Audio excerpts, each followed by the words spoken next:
اعوذ باللہ من الشیطان الرجیم بسم اللہ الرحمن الرحیم یا ایہا الذین آمنوا ادخلوا فی السلم کافہ ولا تتبعوا خطوات الشیطان انہ لکم عدو مبین فَإِن زَلَلْتُم مِّن بَعْدِ مَا جَاءَتْكُمُ الْبَيِّنَاتُ فَاعْلَمُوا أَنَّ اللَّهَ عَزِيزٌ حَكِيمٌ۔ صدق اللہ العظیم۔ اس کے اگلی آیت نمبر 9 کی تلاوت ڈاکٹر عمران صاحب کر رہے ہیں۔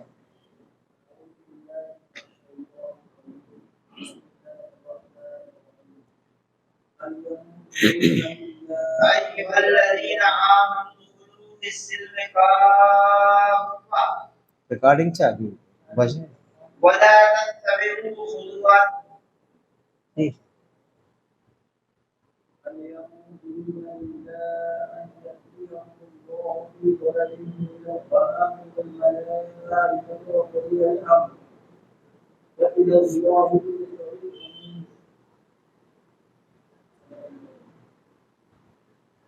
اس کی اگلی آیت آپ تلاوت کریں۔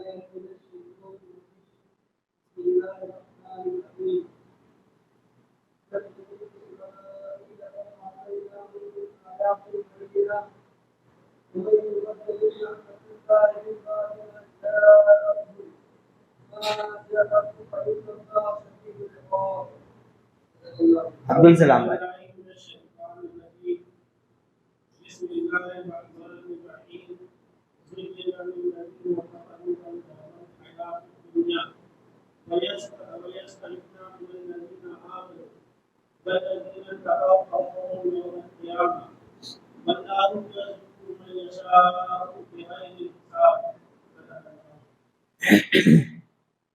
رضوان بھائی تلاوت کریں۔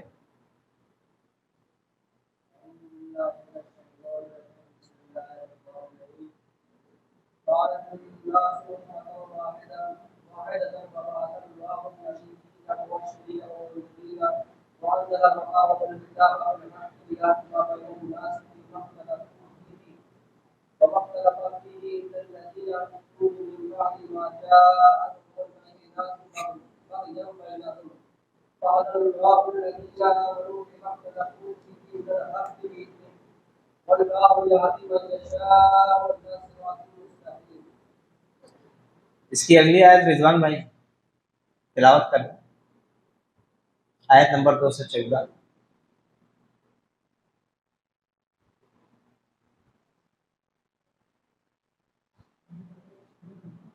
ہاں 214 نہیں ہے۔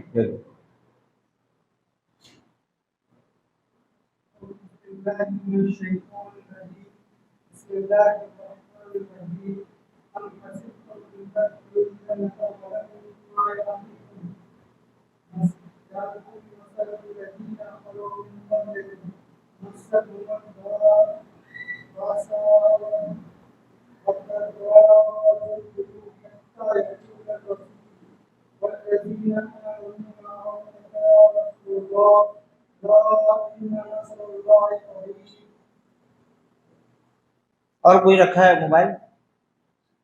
آپ کھولیں گا پڑھیں گے، تلاوت کر لیں آیت نمبر 215 کی۔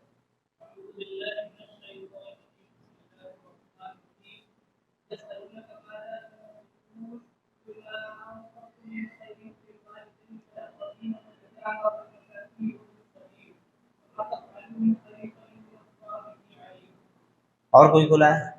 برکت بھی ہے، آخری آیت 216۔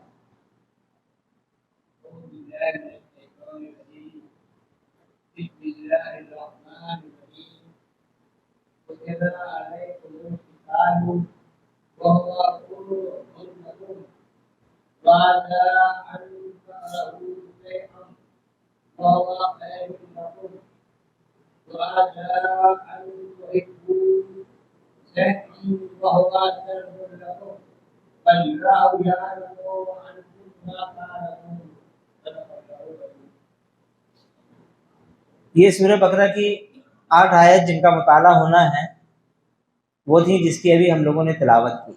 اچھا، لوگ الگ الگ علماء اکرام کا ترجمہ کھولے ہوئے ہیں یا کسی ایک ہی عالم کا لوگ لے کے بیٹھے ہوئے ہیں؟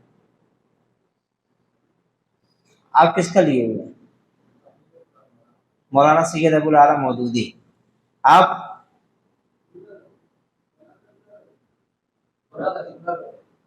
نام کا ہے؟ جوناگڑھی، ان کا نام بھی تو ہوگا کچھ، دو ہو گئے۔ اچھا، آپ کس کا لے کے بیٹھے ہیں؟ اور کوئی کھولا ہے؟ کنز الایمان، احمد رضا خان صاحب۔ اور فی ظلال القرآن کوئی نہیں کھولا ہے؟ دعوت القرآن تقی عثمان صاحب کوئی کھولا ہے؟ آپ کھولے ہیں؟ چلیے، یہ بہت اچھی بات ہے کہ لوگ الگ الگ علماء اکرام کے تراجم لے کے بیٹھے ہوئے ہیں، جس سے ایک نتیجہ تو فوراً اخذ ہو جاتا ہے کہ جیسے ہی ہم لوگوں کے سامنے ترجمہ آتا ہے تو فوراً یہ بات معلوم ہو جاتی ہے کہ تمام علماء اس سے اتفاق رکھ رہے ہیں یا ان میں باتیں الگ الگ ہیں، یہ فوراً ہمیں معلوم ہو جاتا ہے، اور بہت ساری کنفیوژن جو ترجمے کو لے کے رہتی ہے وہ دور ہو جاتی ہے۔ تو سب سے پہلے ہم عبدالسلام صاحب سے کہیں گے کہ وہ پہلی آیت کا ترجمہ ذرا تلاوت کریں۔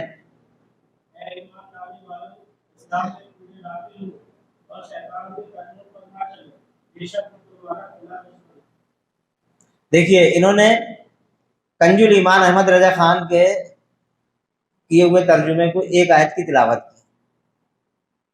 فی ظلال القرآن میں مولانا محترم سید قطب احمد شہید رحمۃ اللہ علیہ نے جو ترجمہ کیا ہے وہ یہ ہے: اے ایمان لانے والو، اللہ کی اطاعت میں پورے کے پورے داخل ہو جاؤ اور شیطان کے نقش قدم کی پیروی نہ کرو، بلا شبہ وہ تمہارا کھلا ہوا دشمن ہے، اور اگر واضح تعلیمات کے مل چکنے کے بعد تم راہ حق سے ڈگمگا جائے تو جان لو کہ اللہ زبردست طاقت والا اور حکیم دانا ہے۔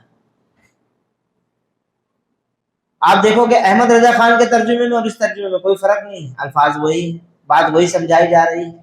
اس میں کچھ جو الفاظوں کے فرق آتے ہیں وہ معیار کی وجہ سے ہوتا ہے۔ آپ پڑھ دیں، یہ جو مولانا مودودی کا ترجمہ ہے جو یہ پڑھنے جا رہے ہیں: اے ایمان لانے والوں، تم پورے کے پورے اسلام میں آ جاؤ اور شیطان کی پیروی نہ کرو کہ وہ تمہارا بڑا دشمن ہے۔ جو صاف صاف ہدایات تمہارے پاس آ چکی ہیں، اگر ان کو پا لینے کے بعد پھر تم نے لفظی سکھائی تو خوب جان رکھو کہ اللہ تعالیٰ غالب اور حکیم ہے۔ دیکھ لیا آپ، مولانا سید قطب احمد شہید کا ترجمہ اور مولانا مودودی کے ترجمے میں صرف ایک الفاظ کا فرق آیا۔ انہوں نے کہا کہ کھلی تعلیمات، کھلی تعلیمات، اور انہوں نے کہا کہ واضح تعلیمات۔ واضح کس کو کہتے ہیں؟ جو کھلی ہوئی، بس اتنا ہی فرق ہے۔ اچھا، اب آپ اسی آیت کا ترجمہ آپ کر دیں۔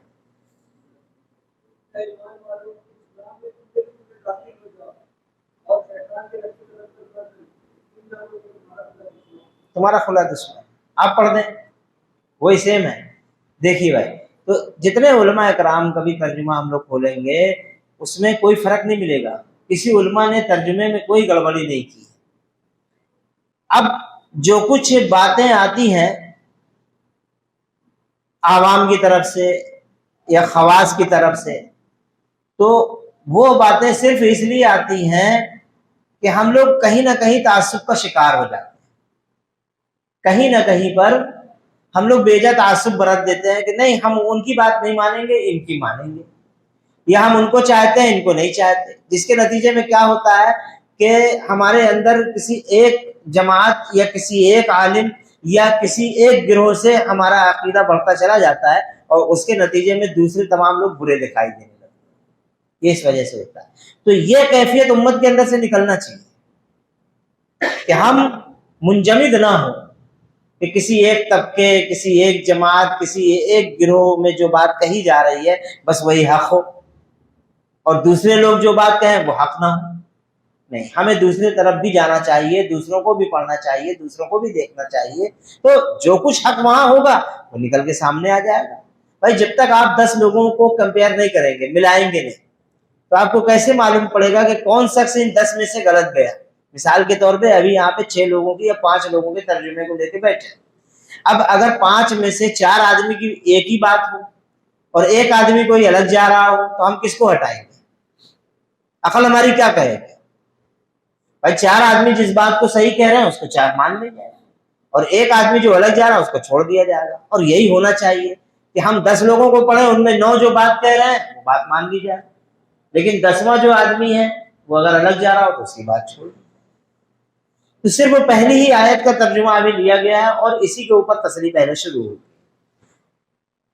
تو سب سے پہلے جیسے ہمارا قاعدہ رہا ہے ہمیشہ سے کہ مختصراً جو سورہ ہوتی ہے اس کا پس منظر بیان، لوگ آگے آ جائیں، پیچھے آنے والے تاکہ بار بار ڈسٹرب نہ کریں، آگے بہت جگہ ہے، ہوا بھی ہے، اچھی ہے، سب ہے، لوگ پہلے سے ہی آگے آ جائیں، آنے والے لوگ پیچھے بیٹھے.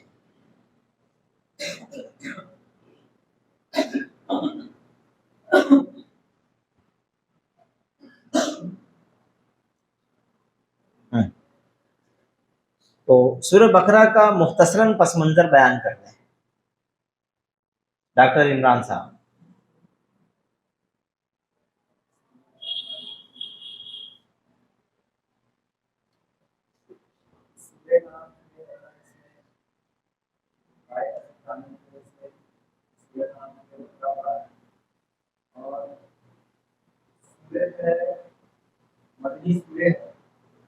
بیشتر اس کا جو ہے اس کا ہجرت کے بعد ہجرت کے بعد اس والی اس میں بیشتر اس کا حاضر ہوا، اور کچھ حصہ جو اس کا درمیانی حصوں میں نازل ہوا ہے، اور کچھ جو ہے نمبر کے آخری اس کے تحت جو نزول کے مطابق اس میں شامل ہوئے ہیں. تاریخی پس منظر اگر بتا کے دیکھیں اس کا جو اس کو پتہ چلتا ہے، مطالعے سے پتہ چلتا ہے کہ یہ کیسے دور میں اس میں نازل ہوئی ہے.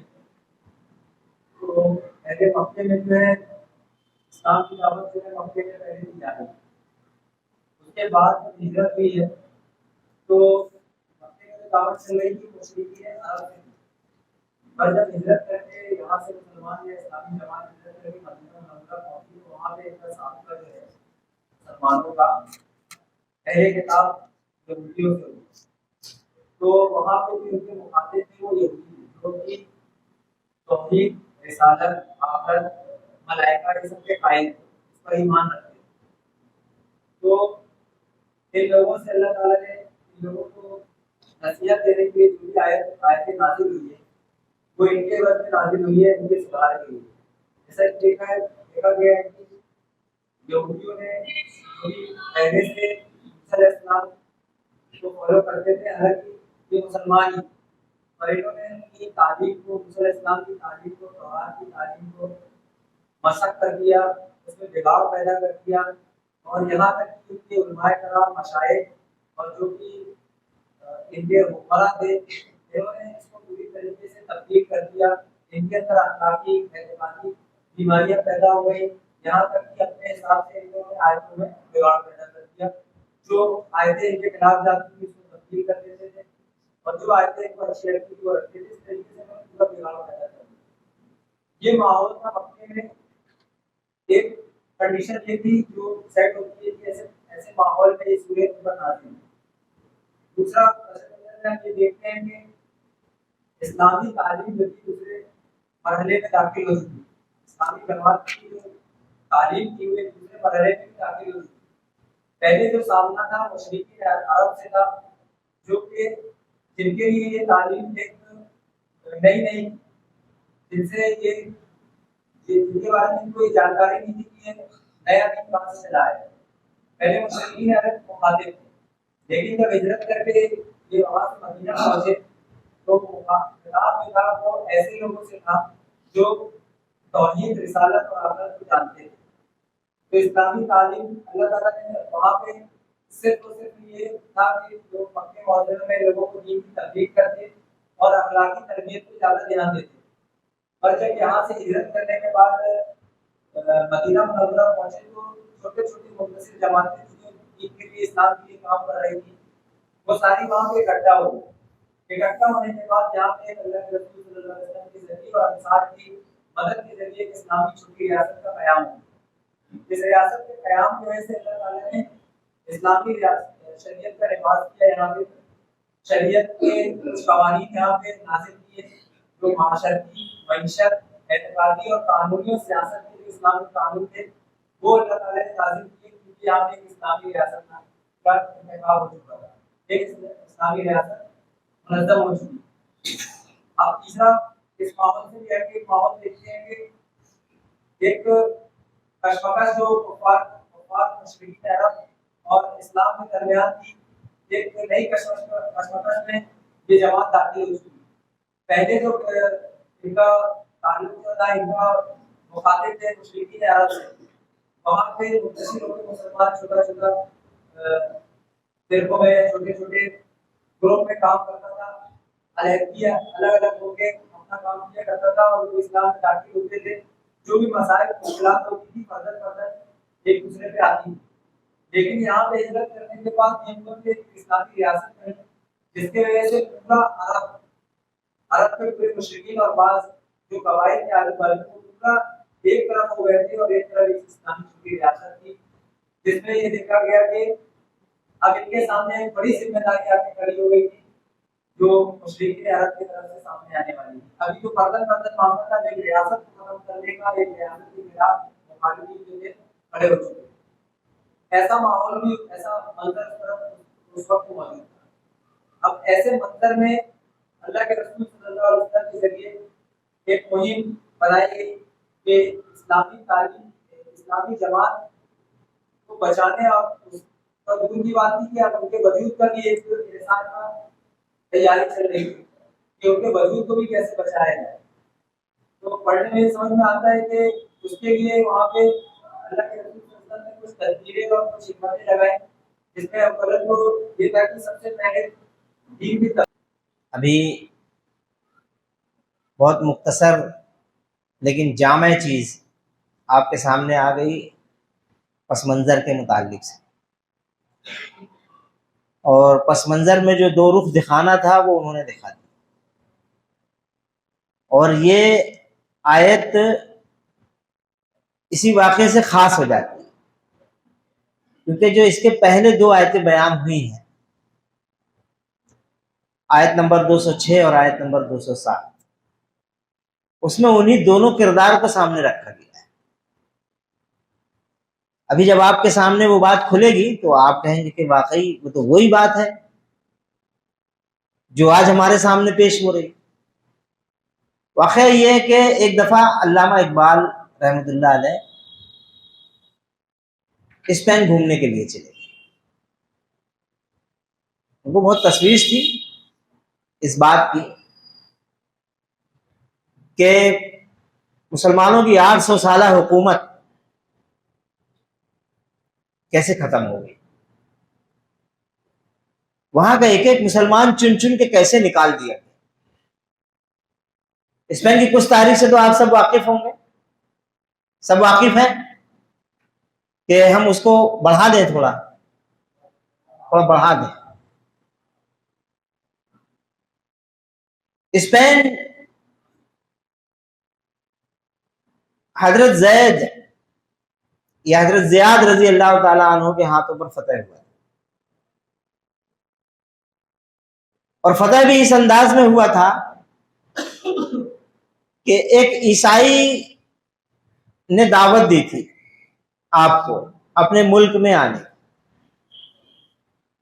اور دعوت بھی اس لیے دی تھی کہ اس کی بیٹی کے ساتھ وہاں کا بادشاہ ناروا سلوک کرتا تھا اور بار بار کرتا تھا، اس کی عزت کے ساتھ کھلواڑ کرتا.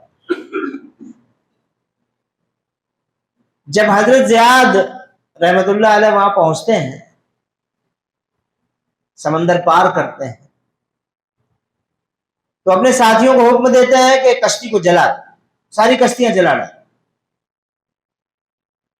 لوگ کہتے ہیں کیا ہو گیا ہے آپ کو، آپ امیر ہیں، آپ کشتیوں جلانے کا حکم دے رہے ہیں. اب اگر یہ کشتیاں ساری جل گئی تو ہم لوٹیں گے کیسے؟ کیا اسی لیے تو کہہ رہے ہیں کہ جلا دو، لوٹنے کا خیال دل سے نکال دو، یا تو ہم یہاں پر فاتح ہوں گے، غالب ہوں گے، اور یہ سب کے سب شہید ہو جائیں گے، اسی مٹی میں رل مل جائیں گے۔ اس انداز میں اسپین فتح ہوا۔ 800 سالہ مسلمانوں کی حکومت تھی، دنیا کی سب سے بڑی مسجد مسجد قرطبہ وہی ہے۔ جب انہوں نے مسلمانوں کو نکالا تو اس میں گھوڑے اور اونٹ باندھے جانے لگے۔ مسلمانوں نے بے انتہا ترقی وہاں پر کی۔ آج جو پلاٹنگ وغیرہ کا سسٹم ہے یہ سب وہیں سے ایجاد کیا گیا، نالیاں بنانے کا سسٹم، گارڈن چھوڑنے کا سسٹم، کالونیاں بنانے کا سسٹم، یہ وہیں سے ایجاد ہوا۔ مائک کی ایجاد وہیں سے ہوئی، جہاز کی ایجاد مسلمانوں نے کی۔ آج تک دنیا میں کوئی چیز ایسی نہیں ہے جس کی نئی تھیوری کوئی بنا کر کے لایا ہو، وہ سب مسلمانوں نے بنا کے جو رکھی ہوئی تھی، جن کی کتابیں لوٹی گئیں، آج اس کو وہ تھیوری کو نکال کے اس کو پریکٹیکل کر کے آپ کے سامنے لا کے اپنے نام سے وہ رکھتے ہیں۔ یہ حال، اتنی ترقی تھی مسلمانوں کی۔ لیکن وہ مسلمان دھیرے دھیرے دھیرے دھیرے وہ سب سے اصل چیز کیا ہوئی ان کے اندر سے؟ وہ اسلام کی حقانیت، جس کے اوپر وہ لوگ جان چھڑکتے تھے، اپنی زندگیاں قربان کرتے تھے، ایک ایک چیز اللہ تعالیٰ کے حکموں کی لے کر کے پیروی کرتے تھے، دھیرے دھیرے دھیرے دھیرے دھیرے دھیرے اس سے پیچھے ہٹنے لگے۔ اور ان کے اندر پھر کیا ہوا؟ فرقے بن گئے۔ پھر ان کے اندر کیا ہوا؟ اتحاد پارا پارا ہو گیا، چھوٹے چھوٹے ٹکڑوں میں وہ بٹ گئے۔ دوسری حکومتیں ان سب چیزوں سے فائدہ اٹھانے لگی، جو پاس پڑوس کی حکومتیں تھیں، انہوں نے بے انتہا مخبر کھڑے کیے۔ یہاں تک آبادی کے حساب سے یہ کہا جاتا ہے، تاریخ کے اندر یہ الفاظ آتے ہیں کہ ہر دوسرے گھر میں ایک مخبر ہوا کرتا، اور ایک صاحب نے تو یہاں تک لکھ دیا کہ ہر گھر میں مخبر تھے، یہاں تک کہ باپ اپنے بیٹے کی مخبری کر دیتا تھا اور بیٹا اپنے باپ کی مخبری کرتا تھا۔ ایسے لالچ میں پھنس گئے۔ نتیجہ کیا ہوا؟ عیسائیوں کی حکومت جو دائیں بائیں لگی ہوئی تھی، انہوں نے دھیرے دھیرے کر کے اسپین کے حکمرانوں کو چاٹنا شروع کیا۔ حضور پاک صلی اللہ علیہ وسلم کی شان میں بے انتہا گستاخیاں شروع کی۔ جس علاقے میں وہ غالب آ جاتے تھے قرآن کو جلایا، ڈھیر لگا لگا کر اللہ تعالیٰ کی کتابوں کو جلایا، دیش میں آ کر۔ اس کی وجہ یہ کہ یہی وہ کتاب ہے جو ہمارے اوپر 800 سال سے حکمرانی کر رہی ہے، اور اسی کتاب کی بدولت مسلمانوں کے یہاں فرشتے نازل ہوتے ہیں۔ یہی وہ کتاب ہے جس پر مسلمان عمل کرتا ہے تو اللہ تبارک و تعالیٰ کی رحمتیں اور برکتیں اس کے اوپر نازل ہونے لگتی ہے۔ یہی وہ کتاب ہے جس نے ان کے اندر وہ روح پیدا کر دی ہے، وہ جذبہ پیدا کیا ہے۔ یہی وہ کتاب ہے جس کو لے کر کے یہ جب اڑتے ہیں تو پوری دنیا کے اندر کوئی قوم ایسی نہیں ہوتی جو ان کا مقابلہ کر لے۔ تو اس لیے انہوں نے کیا کیا کہ جن علاقوں کو بھی فتح کیا، جن علاقوں میں بھی وہ گھسے، سب سے پہلا کام یہ کرتے تھے کہ وہ قرآن کو نکال کر کے دیش میں قرآن کو جلاتے، اٹم لگا کر۔ ابھی جیسے اپنے ہندوستان میں وہ 4500 قرآن عظیم کو بہار کے اندر جلا دیا گیا، اور امت خاموش ہے، ٹس سے مس نہیں ہوئی، اس کے دل کے اندر ٹیز بھی نہیں پیدا ہو۔ اگر کسی ایک آدمی پر کوئی سوالیہ نشان لگا دیا جاتا ہے، کسی ایک آدمی پر کوئی تنقید کر دی جاتی ہے تو اس کا کلیجہ پھٹ جاتا ہے نا؟ میرے اوپر تنقید کر دی، میں فلاں فلاں دارالعلوم کا مانا جانا علماء ہوں، اور ایک عام آدمی نے ہم پر تنقید کر دی، اس کا کلیجہ پھٹ جاتا ہے، 50 قسم کی سازشیں کرنے لگتا ہے۔ لیکن اللہ تبارک و تعالیٰ کے قرآن جلا دیے جائیں، اللہ تبارک و تعالیٰ کے نام جلا دیے جائیں، اللہ تبارک و تعالیٰ کی مسجدوں اور مدرسوں میں آگ لگا دی جائے، وہ جن کو اپنے عزت پہ ایک سوالیہ نشان بھی برداشت نہیں ہوتا، بیچارے ان کی زبانوں سے ایک الفاظ نہیں ہوتا۔ یہی حالت اسپین کی تھی، بالکل یہی حالت۔ وہ کرتے گئے، نتیجہ کیا ہوا؟ دھیرے دھیرے دھیرے دھیرے کر کے تمام تر مسلمانوں کے اثرات کو ختم کر. اب مسلمان بہت سے لوگ اپنی دولت بچانے لگے، اپنی شہرت بچانے لگے، اپنی ملکیت بچانے لگے. کچھ لوگ تھے نہیں ہم تو لڑیں گے، کچھ بھی ہو جائے جام شہادت پی لیں گے. انہوں نے اعلان کر دیا. طاقتور ہو چکی تھی وہ حکومت، بہت سا علاقہ فتح کر چکی تھی اسپین کا. انہوں نے کہا کہ لڑ، جو لڑنے والا گروپ تھا وہ لڑ گیا، سب کے سب شہید. پھر انہوں نے اعلان کر دیا کہ اچھا جو لوگ اپنی ملکیت ساز و سامان جتنا لاد کے نکل سکتے ہیں وہ نکل جائیں، انہیں معاف کر دیا جائے گا. بہت سارے لوگ اپنا ساز و سامان لے کر کے جہازیں لگ گئی سمندر کے کنارے، لاکھوں لوگ سوار ہو گئے. پھر جب وہ جہازیں چلی سمندر میں تو وہاں پر ان کے آدمی موجود تھے، وہ چھوٹی چھوٹی کشتیوں سے واپس آ گئے اور جہاز کو لنگر انداز کر دیا، بغیر ڈرائیور کے چھوڑ دیا. اب وہ سمندر میں یہاں وہاں ہچکولے لیتے رہے، جہاں چاہیں جائیں. اس طرح سے وہ لاکھوں مسلمان سمندر میں غرقاب ہو گئے. جب تک ان کے پاس کھانے پینے کا سامان تھا تب تک چلا، باقی سارے کے سارے غرقاب ہو گئے. اب آخری میں کون بچے بیچارے؟ وہ مقبر اللہ والے، ٹوپیاں وہ بھی لگائے رکھتے تھے، وہ بھی نمازیں پڑھتے تھے، وہ بھی مسلمانوں کے صفوں میں رہتے تھے. وہ اللہ والے بچے بیچارے انعام لینے کے لیے پہنچے.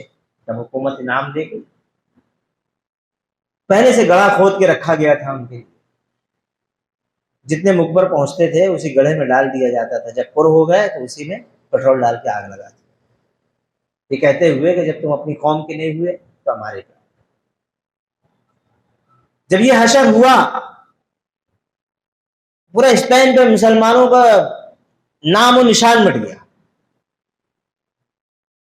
قسم کھانے کے لیے بھی کوئی ایک مسلمان نہیں بچا، سب کو فنا کر. ساری مسجدیں تاراز کر دی گئی. مسجد قرطبہ جو دنیا کی سب سے بڑی مسجد، بڑی وسعت رکھتی ہے اپنے اندر، جن کے مسجد میں صرف قندیلیں جلانے کے لیے ٹنوں سے تیل روز کھپتا تھا، وہ سب ویران ہو گئی. وہاں پہ گھوڑے باندھے جانے لگے. ساری لائبریریاں مسلمانوں کی لوٹ لے گئے. اور جو قرآن اور دوسری کتابیں جو وہ ٹرانسلیٹ نہیں کرنا چاہتے تھے یا یہ سمجھتے تھے کہ یہ ان کی مذہبی کتابیں ہیں، ان کتابوں کو، جو ٹیکنالوجی کی کتابیں تھیں وہ تو سب لے گئے، اس کا ترجمہ کر رہے تھے. لیکن وہ کتابوں کو جن کو وہ سمجھ رہے تھے کہ یہ ہمارے کام کی نہیں ہے، قرآن ہوا، حدیث ہوئی، اس کی تفاسیر ہوئی، انہوں نے دریائے دجلہ کے اندر بہایا کہ اس کا پانی کالا ہو گیا، سمندر کا پانی کالا کر دیا. اس کے بعد آزادی کی یہاں پر جنگ چل رہی تھی، وہاں پر یہ ہو چکا تھا. کچھ دنوں کے بعد علامہ اقبال وہاں تشریف لے گئے. بات ہم نے یہیں سے شروع کی تھی. علامہ اقبال جب وہاں تشریف لے گئے تو دیکھا، پورے حالات دیکھے، غور کیا، جی بھر کے روئے. مسجد میں بیٹھ کر آپ کو وہاں پر 2 رکعت پڑھنے کی اجازت دی گئی، جی بھر کے رو لیا. رو کر کے جب واپس آئے، ہندوستان آئے، بڑے بڑے مولانا، بڑے بڑے علماء، بڑے بڑے مشائخ علامہ اقبال کے پاس فوج در فوج پہنچ گئے پورے ہندوستان سے. اس وقت ہندوستان، پاکستان، بنگلہ دیش سب ایک تھا، بڑی تعداد تھی علماء کی. اب آپ اندازہ لگائیں کیسے پائیدار علماء ہوں گے. سارے لوگ پہنچے علامہ اقبال. علامہ اقبال سے پوچھیں گے وہاں کے حالات، جاننے کی کوشش کریں گے کہ مسلمانوں کو کیسے فنا کر دیا گیا، کس طرح مسلمان وہاں پر مٹ گیا، گن گن کے اس کو نکال دیا گیا. معلوم کریں علامہ سے، علامہ وہاں ہو کر آئے، کچھ بات تو بتا ہی دیں گے علامہ. اسی طرح سے ایسی بڑی تعداد میں علماؤں کی پہنچ گئی. جب تو علامہ اقبال نے انفرادی طور سے کسی سے کوئی بات نہیں کی، سب کی مہمانی کی، سب کو ٹھہرائے رکھا. اور وہ سمجھ رہے تھے کہ ہمارے پاس تعداد بڑی آئے گی پوچھنے کے لیے. بڑی بڑی جماعتوں کے ذمہ دار لوگ پہنچے. جب ایک بڑا طبقہ جمع ہو گیا علماؤں کا، تو علامہ اقبال نے ان سے کہا کہ ہاں اب پوچھیں آپ کیا پوچھنا چاہتے ہیں. تو لوگوں نے یہی سوال رکھے ہیں کہ آخر کیسے ہوا، وہاں پر مسلمان چن چن کے کیسے نکال دیا گیا، کیا سازشیں تھیں، آپ بتائیں۔ تو علامہ اقبال نے کوئی بہت لمبی چوڑی تقریر نہیں، جبکہ علماء اکرام کئی دن سے انتظار کر رہے، لیکن انہوں نے بہت ساری بات نہیں کی، صرف 2 بات۔ پہلی بات انہوں نے یہ کہی کہ ہم نے وہ چیز چھوڑ دیا تھا جس کو اللہ تبارک و تعالیٰ نے پکڑنے کا حکم دیا تھا، اور ہم اس چیز سے باہر نکل گئے تھے جس چیز میں اللہ تعالیٰ نے کہا تھا کہ پورے کے پورے داخل۔ بس یہ 2 چیزیں ہوئی جس کی وجہ سے پوری امت تباہ ہو گئی۔ پہلی چیز کیا تھی؟ اللہ تعالیٰ نے کہا تھا کہ تم سب مل کر اللہ کی رسی کو مضبوطی سے تھام لو اور تفرقے میں نہ پڑو ورنہ تمہاری ہوا اکھڑ جائے گی۔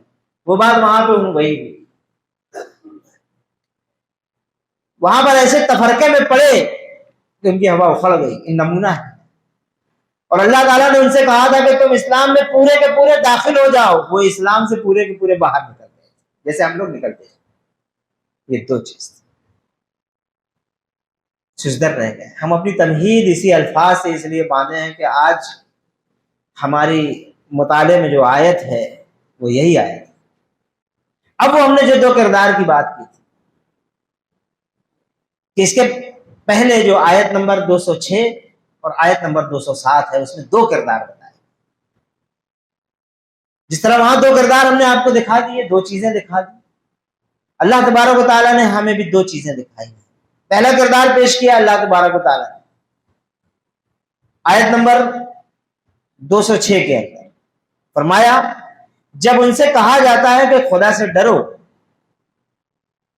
تو وہ اپنے پندار نفس میں حق تلفی اور گناہ پر جمع رہ جاتا ہے۔ ایسے لوگوں کے لیے جہنم ہی کافی ہے، وہ بہت ہی بڑا گہوارہ ہے۔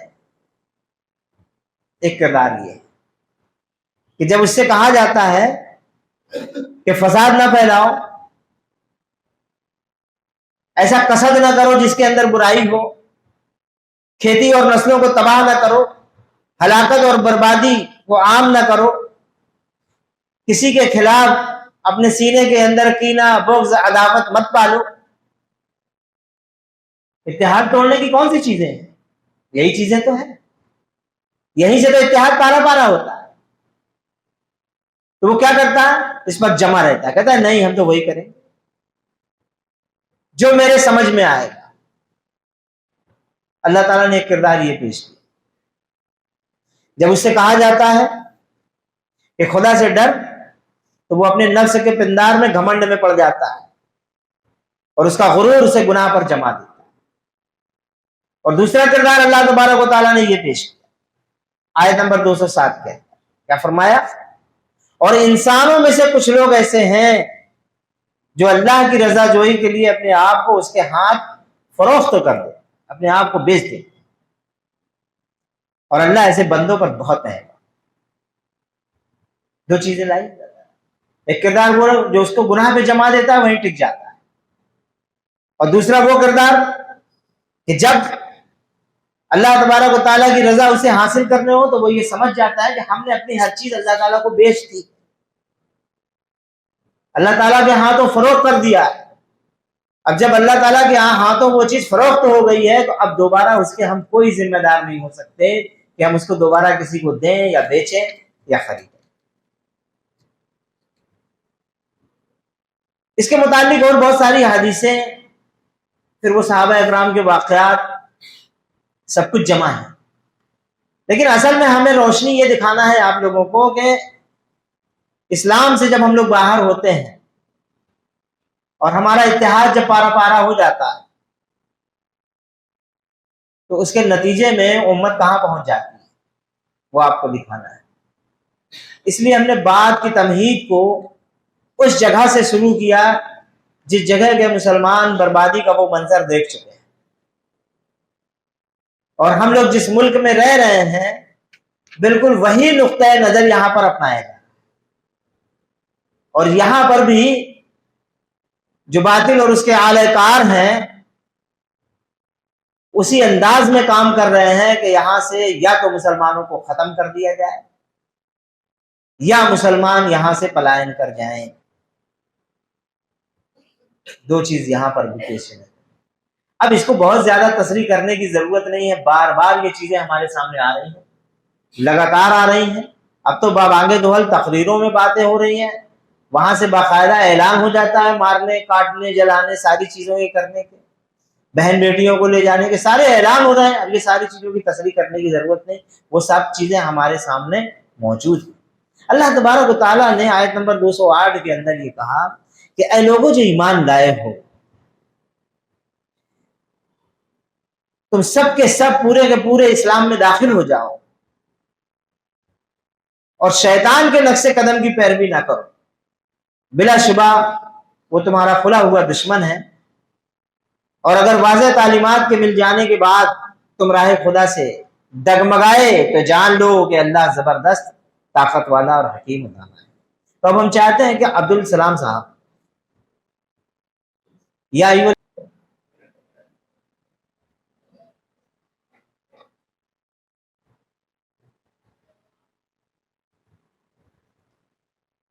الحمدللہ اور جزاک اللہ.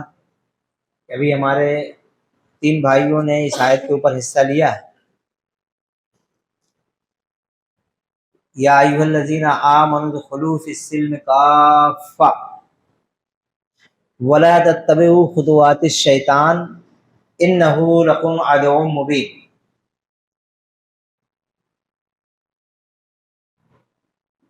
اس میں جو بات کہی گئی خطاب اہل ایمان سے کیا گیا. اللہ تبارک و تعالی خطاب اہل ایمان سے کر رہے ہیں. دیکھو توجہ اپنی اگر ہماری طرف آپ رکھو گے تو زیادہ بہتر ہوگا، اور موبائل وغیرہ لوگ سائلنٹ کر لیں، اور جو لوگ مطالعے میں حصہ نہیں لے رہے ہیں وہ اپنے موبائل کو جیب میں رکھیں سائلنٹ کر کے، اور جو لوگ مطالعے میں حصہ لینا چاہتے ہیں وہ کھول کے رکھیں، اس کو سمجھتے اور پڑھتے رہیں. ہم پہلے ہی بتا چکے تھے کہ قرآن ہدایت کی کتاب ہے. اگر اس کے ساتھ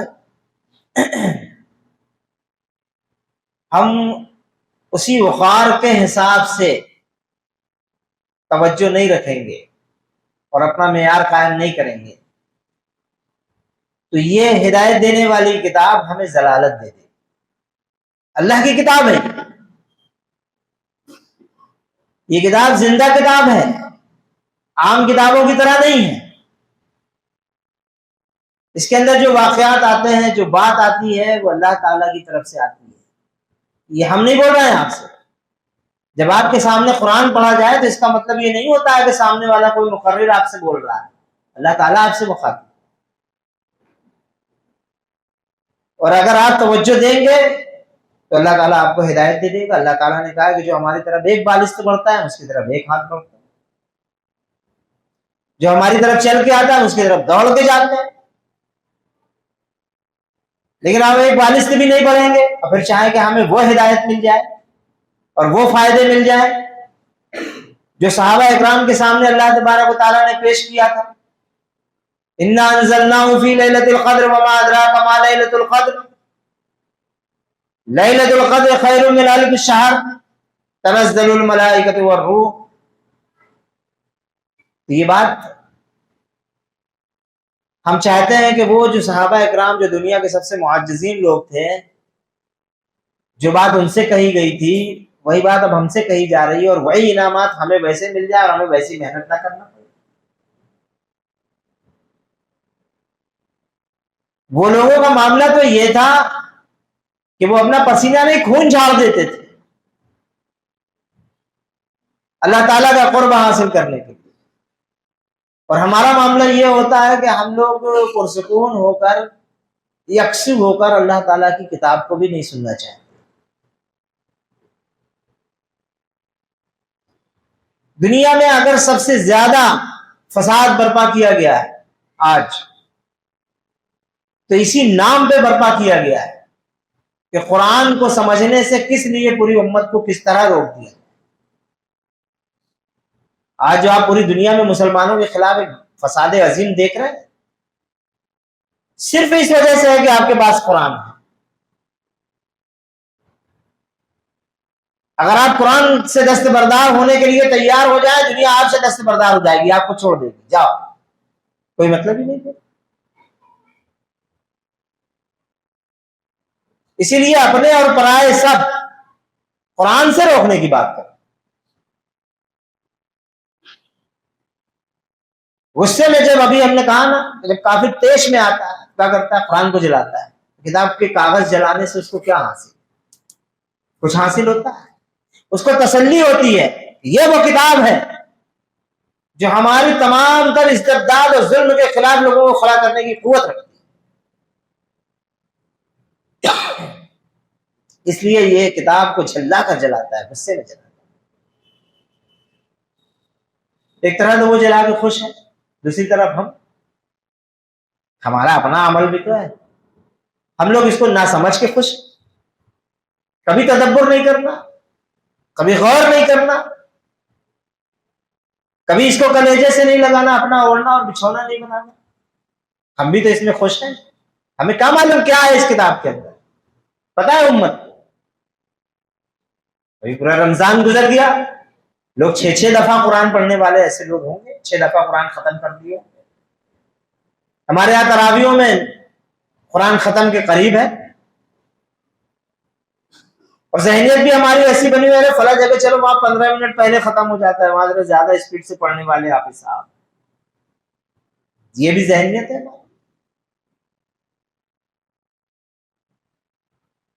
یہ ساری چیزیں کیوں ہیں؟ قرآن کے ساتھ مذاق نہیں ہے،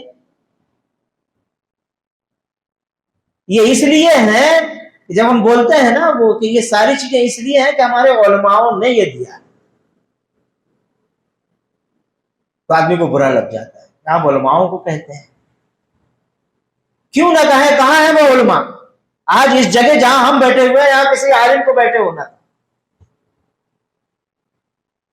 کہاں ہے وہ امت کے علماء؟ تاخراتوں میں مسجدوں میں کیوں نہیں آتے؟ اعتکاف کی راتوں میں کیوں بیٹھ کر امت کو جمع نہیں کرتے ہر مسجدوں میں؟ اور کیوں ان کے سامنے قرآن نہیں کھولتے؟ یہی تو وہ رات ہے جس میں قرآن نازل ہوا ہے، اور اسی رات میں کہتے ہیں کہ قرآن کا مطالعہ نہ کرو۔ اس سے بچنا چاہیے، یہ ہمارے سلف کا طریقہ نہیں ہے، یہ طبقہ اور ہے، یہ اس طرح سے روکتا ہے۔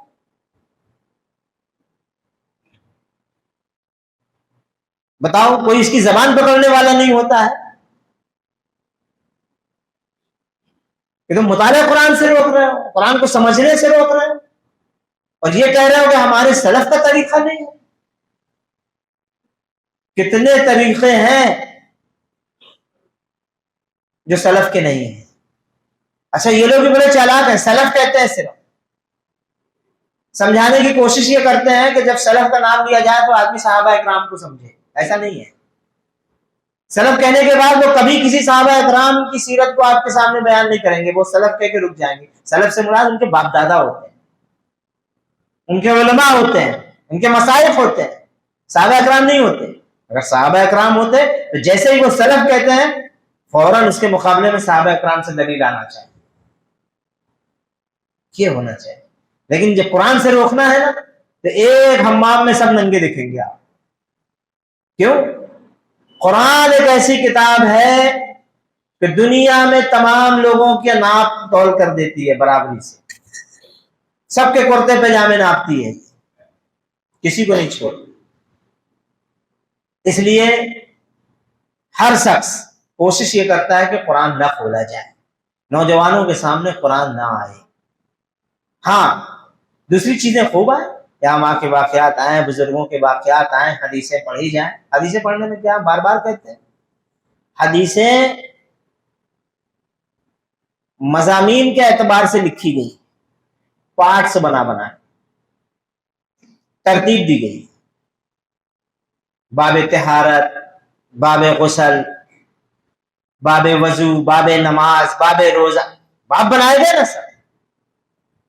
اب آپ کو جو باب پڑھنا ہے اس کو نکال دو، صرف آپ کو وہی باب ملے گا. اب وضو پڑھنا چاہتے ہیں وضو مل جائے.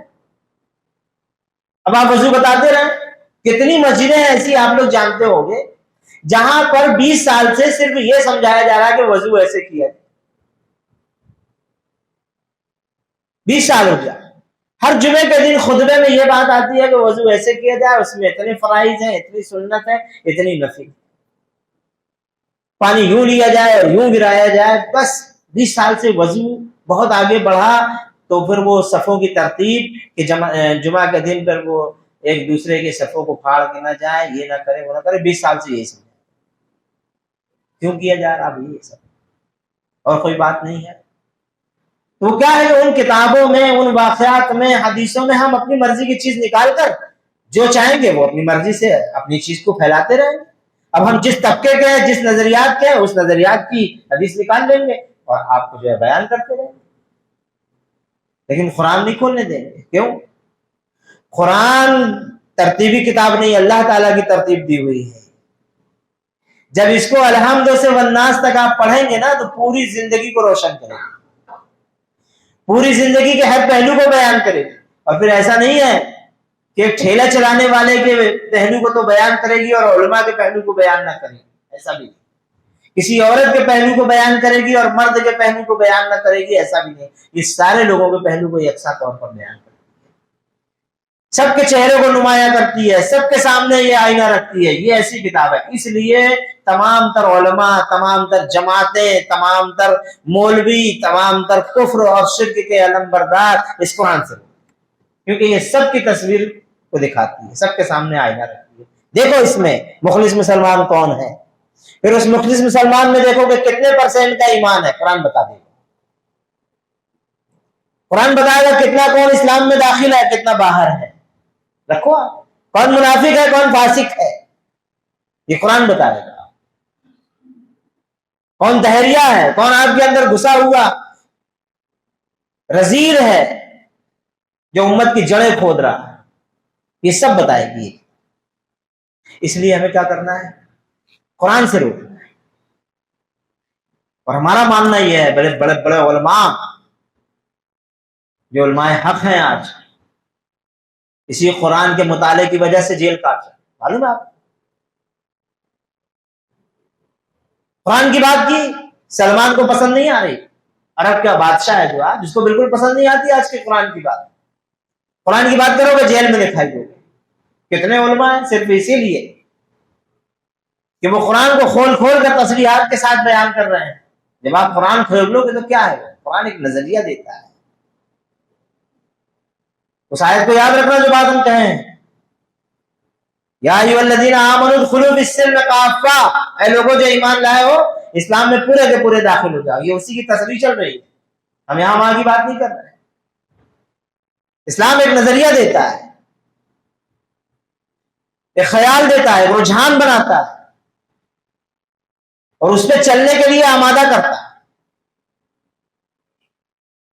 پھر جب آدمی اس پہ چل پڑتا ہے تو اس کو ہدایت دینا شروع کرتا ہے.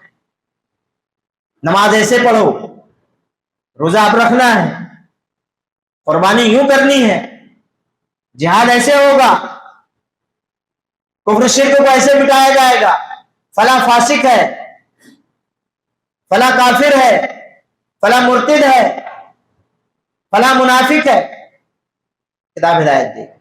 آپ کو خلافت لانا ہے، اس زمین پہ اللہ کا نظام قائم کرنا ہے، یہ کتاب بتائے. اب یہ بادشاہ کیسے برداشت کرے؟ اس لیے کہتا ہے نہیں، صرف قرآن کو پڑھو بس، اس کو سمجھاؤ نہیں. پھر وہ جتنی واحیات چیزیں کر رہا ہے، ہر وہ چیز جو یورپ کے اندر رائج ہے وہ سعودیہ میں رائج کرنا چاہتا ہے. اس کے خلاف ذرا سی زبان جو کھول رہے ہیں جیل میں دکھائی دی. پھانسی کی سزا سنائی جا رہی ہے اس جرم میں کہ جو کچھ ہم کر رہے ہیں آپ اس کے خلاف کیوں بول رہے ہیں. اور بولنے والے کون لوگ ہیں؟ وہ علماء حق ہیں جو قرآن کو زمین پر اس انداز میں لانا چاہتے ہیں کہ لوگ پورے کے پورے اسلام میں داخل ہو جائیں۔ اب خطاب کس سے ہو رہا ہے؟ اہل ایمان سے ہو رہا ہے۔ اے لوگوں جو ایمان لائے اسلام میں پورے کے پورے داخل ہو جاؤ۔ اس کا مطلب ہے کہ کچھ لوگ تھے ایسے حضور کے زمانے میں، انہی کے سامنے تو نازل ہو رہی، حضور پاک صلی اللہ علیہ وسلم بیان کر رہے ہیں۔ ہمارے جیسے محفل بھی بہت ساری ہو سکتی ہے، عوام بھی ہو سکتی ہے، پوری امت بھی ہو سکتی ہے۔ اب امت بیٹھی ہے، یہ امت کے سامنے یہ آیت پڑھ رہے ہیں حضور پاک صلی اللہ علیہ وسلم کہ اے لوگوں جو ایمان لائے ہو اسلام میں پورے کے پورے داخل ہو جاؤ۔ اس کا مطلب کہ جو لوگ ایمان لانے کا دعویٰ کر رہے ہیں وہ پوری طرح اسلام میں داخل نہیں ہوئے۔ اگر اسلام کی عبادات کو انہوں نے تسلیم کر لیا ہے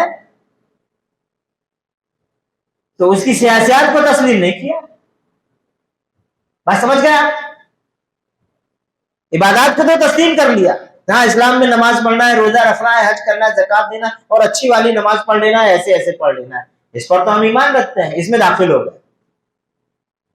سیاست ایسے کرنی ہے، تمہارا سیاسی نظام ایسا ہونا چاہیے، تمہارے معاشرے میں یہ چیزیں قائم ہونا چاہیے، اس میں داخل نہیں ہوں گے۔ اسی لیے ہم نے بات کہی، کیا کہی آپ سے، کہ اسلام ایک نظریہ دیتا ہے، ایک ذوق پیدا کرتا ہے، مزاج بناتا ہے۔ اللہ تعالیٰ اپنے مطابق پوری امت کا خیال بناتا ہے، اس کے رجحانات کو تبدیل کرتا ہے اور تمام تر معاملات چاہتا ہے کہ آپ اس قرآن کے مطابق کرو، تب آپ کو سمجھا جائے گا کہ آپ پورے اسلام میں داخل۔ آواز کس کو دی جا رہی؟ پوری دنیا کے لوگ، انسانوں کو نہیں دی جا رہی۔ اللہ تعالیٰ کو پورے دنیا کے انسانوں سے کوئی مطلب نہیں، وہ کیڑے مکوڑے ہیں، اللہ تعالیٰ کی نگاہ میں کوئی حیثیت نہیں۔ حیثیت کس کی ہے؟ وہ جو یہ کہتا ہے کہ اس کائنات کا خالق اور مالک صرف اللہ، اس کی اہمیت ہے۔ وہ کہتا ہے کہ اس کائنات کا بنانے والا صرف اور صرف میرا رب ہے۔ پھر وہ کہتا ہے کہ زمین و آسمان پر حکمرانی صرف اسی کی ہے۔ پھر وہ کہتا ہے کہ تمام تر انسانوں کا پالن ہار صرف اور صرف اللہ۔ پھر وہ کہتا ہے کہ دنیا میں جس کو جو کچھ مل رہا ہے وہ اللہ تعالیٰ کی طرف سے مل رہا ہے، اور جس سے جو کچھ چھینا جا رہا ہے وہ اللہ تعالیٰ چھین رہا ہے۔ یہ ہے اعلان۔ پھر دوسری چیز وہ کیا کہتا ہے کہ محمد صلی اللہ علیہ وسلم اللہ کے رسول ہیں، اس بات کو تسلیم کر لیتا ہے۔ وہ ہمارے رہبر اور رہنما ہیں، ہمارے پیر و مرشد ہیں، ہمارے آقا اور مربی ہیں، ہادی اکبر ہیں، یہ تسلیم کرتا ہے۔ سراج منیرہ ہے، ان کی بات ماننے والا اندھیرے سے نکل کر روشنی میں آ جاتا ہے، اور جو ان کی بات نہ مانے وہ کیا ہوتا ہے؟ اندھیرے میں گم ہو جاتا ہے۔ اس کو مانتے ہو؟ تمہیں آواز دی جائے۔ تیسری چیز، اس بات کو مانتے ہو کہ ایک روز مرو گے؟ کون ہے اس کا انکار کرنے والا؟ بڑا سے بڑا دہریہ بھی اس بات کا انکار نہیں کر سکتا، ایک دن مرے گا، اس کو اس بات کا یقین ہے۔ لیکن اس کا دوسرا پہلو، دوسرا ٹکڑا جو اس کے آگے کہا گیا کہ ایک دن ہمیں مرنا ہے، مرنے کے بعد اپنے رب کے سامنے کھڑا ہونا ہے، اس بات کو سب نہیں مانتے، صرف وہ مانتے ہیں جن کو یہاں پہ اللہ تبارک و تعالیٰ نے خطاب کیا۔ وہ کہتے ہیں جہاں ایک دن ہمیں اپنے رب کے سامنے کھڑا ہونا ہے، ساری چیزوں کا حساب دینا ہے۔ کیوں؟ تم نے مانا ہے نا کہ سب کچھ اسی کا ہے، تو تمہیں جو کچھ ملا ہے دنیا کے اندر اس کا حساب نہیں لے گا؟ تم سے نہیں پوچھے گا مال کس کا تھا، مال کس کا تھا؟ تم نے دوسرے کے راستے میں خرچ کیا نا، تو اسلام سے باہر کیا نا، کہ اسلام کے دائرے میں کیا۔ اب اسلام کے دائرے میں کرتے تو تمہارا وہ مال تم سمیت کہاں رہتے؟ ادخلوا فی السلم کا، اس سلم میں رہتے، اس اسلام میں رہتے۔ مال اللہ کا تھا، خرچ دوسروں کے لیے کرتے۔ زندگی کس کی ہے؟ تمہیں تو تسلیم کی ہو، اسی لیے تو تمہیں آواز دے رہا اللہ تعالیٰ۔ اگر اس بات کا انکار کر دیتے تم سے بھی خطاب نہیں ہوتا۔ تم نے اس بات کو مانا، اس لیے خطاب تم سے ہے کہ لوگوں جو ایمان لائے ہو، داخل ہو اسلام میں پورے کے پورے۔ مجاز بن گیا, رجحانات بن گئے. اب اپنے مال کو داخل کر لو پورے کے پورے, اپنی زندگی کو داخل کر لو اس میں. اب کیا ہونا چاہیے؟ تمہاری معیشت کس پر قائم ہوگی؟ اللہ کے دیے ہوئے نظام کے مطابق, اس کے نقطۂ نظر کے مطابق قائم ہوگی, یا کمیونزم جو لے کر آیا ہے اس کے مطابق؟ بتائیے. اب اگر آپ عبادات میں تو اللہ رب العالمین کے دین میں داخل ہیں, لیکن آپ کی معیشت سود خوروں کی طرح معیشت ہے, بے ایمانوں کی طرح معیشت ہے, چوروں کی طرح معیشت ہے, جس طرح وہاں تمام تر چیزوں کے متعلق کوئی پرواہ نہیں کی جاتی, معیشت میں صرف یہ دیکھا جاتا ہے کہ ہمارا منافع ہو, وہی چیز ہم کرنے لگے, ویسا ہی ہم سوچنے لگے, ویسے ہی سب کچھ ہم کرنے لگے, تو ان میں اور ہمارے میں کیا فرق؟ تو معلوم ہوا کہ ہم عبادات میں روزہ اور نماز تو اللہ تعالیٰ کی کر رہے ہیں, لیکن معیشت میں کہاں ہے؟ اسلام سے باہر ہے کہ نہیں ہے؟ اپنے دل پہ ہر آدمی ہاتھ رکھ کے, تجھے یہاں 300 آدمی ہوگا, ہر آدمی اپنے دل پر ہاتھ رکھ کے سوچے کہ کیا ہم ہیں اس طرح اسلام کے اندر داخل؟ نہیں. اچھا, یہ تو ہو گئی معیشت. ہماری معاشرت کس طرز پہ ہوگی؟ وہ معاشرت ہوگی جس کو صحابہ اکرام نے مدینے کے اندر قائم کیا تھا, یا وہ معاشرت ہوگی جو آج قائم ہے؟ ہمارے معاشرے میں کون سا نیم اور کون سا دستور اور کون سا اصول چلنا چاہیے؟ اب اگر اس اصول پہ ہم نہیں چلتے تو اسلام کے اندر ہے یا باہر؟ کہاں ہے؟ ہمیں تو اسی میں چلنا پڑے گا. اب وہ معاشرے میں کیا قائم کیا تھا حضور؟ سب سے پہلے امن اور سلامتی. مدینے کے اندر داخل ہوئے, کیا قائم کیا تھا حضور نے؟ امن اور سلامتی قائم کیا تھا. یہاں پر بھی بات یہی کہی گئی ہے. سب سے پہلے اللہ تبارک و تعالیٰ نے کہا کہ ادخلوا فی السلم, داخل ہو جاؤ سلم. اور سلم کے معنی کیا ہے؟ اطاعت کے بھی ہیں, سلامتی کے بھی ہیں, صلح اور آستی کے بھی. اب یہ تینوں کام حضور نے مدینہ پہنچتے ہی کیا. مدینہ پہنچے, جس مقام پر پہنچے تھے, آپ کو ایسے لوگ میسر آئے کہ حضور پاک صلی اللہ علیہ وسلم کی زبان مبارک سے ایک الفاظ نکلتا تھا تو 6 لوگ دوڑ پڑتے تھے اس حکم کو پورا کرنے کے کہ پہلے کون کرے گا. ہمارے جیسے ناکارہ لوگ تھوڑی تھے کہ حضور کے نام پر ہم بم بجا دیں, حضور کے نام پر لاکھوں روپے تو لٹا دیں, لیکن حضور کی ایک سنت کو ادا کرنے کے لیے تیار نہ ہو, ایک حکم کو ماننے کے لیے تیار. ایسے لوگ تھوڑی تھے. وہ لوگ تو یہ تھے کہ زبان مبارک سے حکم نکلا, اگر حضور نے کہہ دیا ہے کہ اس گڑھے میں کود جاؤ تو سب کے سب گڑھے میں کودنے والے. یہ تھا. ایسی یہ کام کو پہلے کیا حضور نے, ایسے لوگوں کی تربیت کی, اس انداز میں تربیت کی کہ ایسے لوگ آپ کو میسر آ گئے جو آپ کی اطاعت کو ایسا اس انداز میں قبول کر لیا کہ آپ کی زبان سے نکلے اور اس کو کر دیں. سود و ضیاع سے بالکل مبرہ ہو کر فائدہ اور نقصان اس میں کیا ہے کچھ سوچنے والے ایسے لوگ. پھر دوسری چیز حضور نے کام کی, سلامتی. ہر شخص کی عزت نفس کا خیال کیا. عورت کو اس کا حق دیا, بچوں کو اس کا حق دیا, بوڑھوں کو اس کا حق دیا, ماؤں کا حق قائم کیا, بیویوں کا حق قائم کیا, مشرکین کا حق قائم کیا, یہودیوں کا حق قائم کیا, اور عیسائیوں کا حق قائم. سب کے لیے سلامتی ہے. اس نظام کے اندر کسی کے لیے کوئی بھی ایسی چیز نہیں ہے جو اس کو پریشانی میں مبتلا کر دے. ہر ایک شخص کے لیے سلام. کہاں عورتوں کا یہ سسٹم حرم کے اندر کہ انہیں رذیل سمجھا جاتا ہے. اگر بیوہ ہو جائے عورت تو اس کا سوتیلا بیٹا اس کے اوپر قابض ہو جاتا ہے بغیر نکاح. کئی دفعہ نکاح توڑ دیتے تھے, طلاق دے دیتے تھے, اور پھر نکاح میں لے آتے. عورت کو ذلیل کر دیا تھا، بچیاں زندہ دفن کی جا رہی تھی، ملکیت میں کوئی حصہ نہیں تھا، حضور نے قائم کر دیا۔ مدینے کے اندر پہنچتے ہی سب سے پہلے عورتوں کی عزت نفس کو ابھارا، نہیں تمہاری طرح انسان ہے، یہ جانور نہیں ہے۔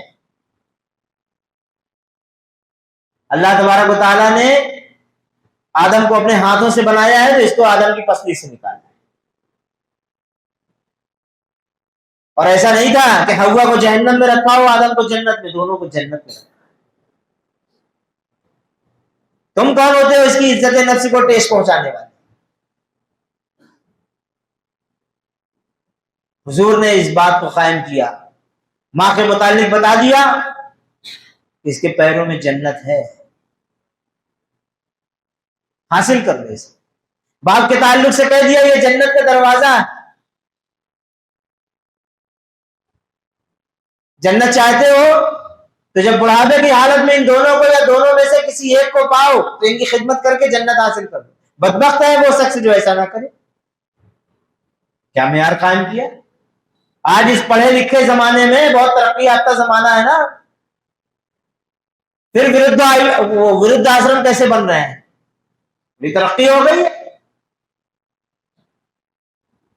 اولڈ ہوم کیسے بن رہے ہیں؟ کیوں بوڑھے ماں باپ وہاں پہ زندہ پھینک دیے جاتے ہیں جانوروں کی طرح؟ حضور نے تو یہ تعلیم،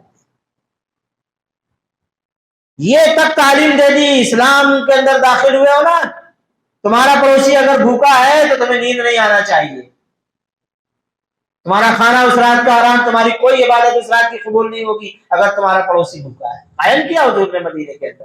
واقعہ ملتا ہے کہ نہیں؟ حضور کے یہاں پر ایک کٹوری گوشت آ گیا، ایک کٹورے میں گوشت آ گیا، پڑوس نے پہنچا دیا کہ حضور کے یہاں بہت دن سے گوشت نہیں بنا ہے، فاقہ کشی کا عالم ہے، میرے یہاں تھوڑا سا گوشت آیا، حضور کے یہاں پہنچا، حضور کے پاس آ گیا۔ حضور نے کہا کہ ابھی تو فلاں فلاں روز ہم نے گوشت کھایا تھا، پڑوس میں کیا پتا کتنے روز سے گوشت نہیں کھایا، وہاں پہنچا۔ بازو والے نے بھی یہی سوچا، اس کے بازو والے بھی یہی سوچا، پورے محلے میں وہ کٹورا گھوم کر اسی کے یہاں پہنچ گیا جہاں سے نکلا تھا۔ بات سمجھ میں آئی؟ یہ جذبہ کون پیدا کر دیا تھا؟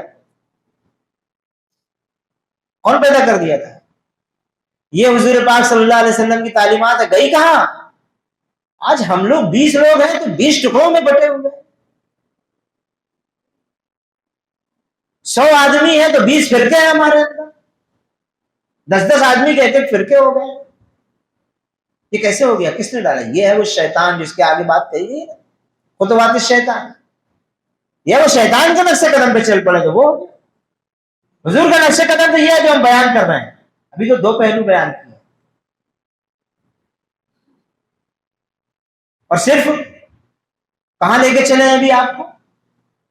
معاشرت تک، اور معاشرت میں بھی کہاں؟ ابھی صرف ہم عورت پہ ہیں، اور اس میں معمولی سا ذکر کر دیا ہے ماں اور باپ کی، بچیوں کے لیے حضور نے یہ تعلیم دی جس کے یہاں 3 بچیاں ہو جائیں ان کی اچھی طرح وہ پرورش کرے، پڑھائے لکھائے۔ پڑھائی لکھائی سے مراد کیا تھا؟ قرآن کی تعلیم دے، حضور کی سیرت مبارکہ اس کے اندر پیدا کرے، صحابیات کی سیرتیں ان کے اندر پیدا کرے۔ پڑھانے لکھانے سے یہی ماحول تھا نا، یہی بات تو تھی، یا یہ بات تھی کالج پہنچا دے اور RSS کے لوگ ان کو لے جائیں۔ اس سے بہتر ہے کہ اپنے بچیوں کو زندہ دفن کر دیا جائے، آج کے کالجوں میں پہنچانے سے بہتر ہے۔ نہیں آئے ہماری بچیاں جاہل، لیکن ایسے کالجوں میں جانے سے روکا جائے، انہیں قرآن و حدیث کی، سنت کی تعلیم دی جائے، صحابیات کی تعلیم دی جائے۔ ہمارے یہاں کتنے لوگ بیٹھے ہیں یہاں پر؟ 300 لوگ ہیں نا، 300 لوگ سے نہیں بلکہ 3000 اور 3 لاکھ مسلمان بیٹھا ہوتا تو اس سے بھی یہی سوال کرتے، اس سے پوچھتے کہ تمہارے یہاں پر، تمہارے گھر کے اندر کیا صحابیات کی سیرت کے اوپر کوئی کتاب موجود ہے؟ 100 روپے کے اندر وہ کتاب آ جائے گی،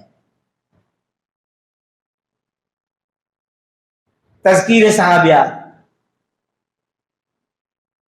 3 لاکھ مسلمان بیٹھا ہوتا تو 1-2% کے یہاں نکل پاتی یا نہیں. لیکن اگر اس سے پوچھے کہ تمہاری بچیوں کے پاس یہ 10,000 روپے کا موبائل ہے تو وہ 3 لاکھ میں سے 2,90,000 لوگ کہتے کہ ہاں ہے سب کے پاس. اب کیا ہے؟ جب آپ ایسا کرو گے تو وہ خطوات شیطان میں جائیں گے یا ادخلوا فی السلم کافہ، کہاں جائیں گے؟ تو حضور نے تو یہ کہا تھا کہ وہ 3 بچیوں کی تعلیم و تربیت کرے، انہیں پڑھائے لکھائے اچھے سے، اور اچھا سا رشتہ دیکھ کر اس کا نکاح کرے. اس کے لیے جنت ہے.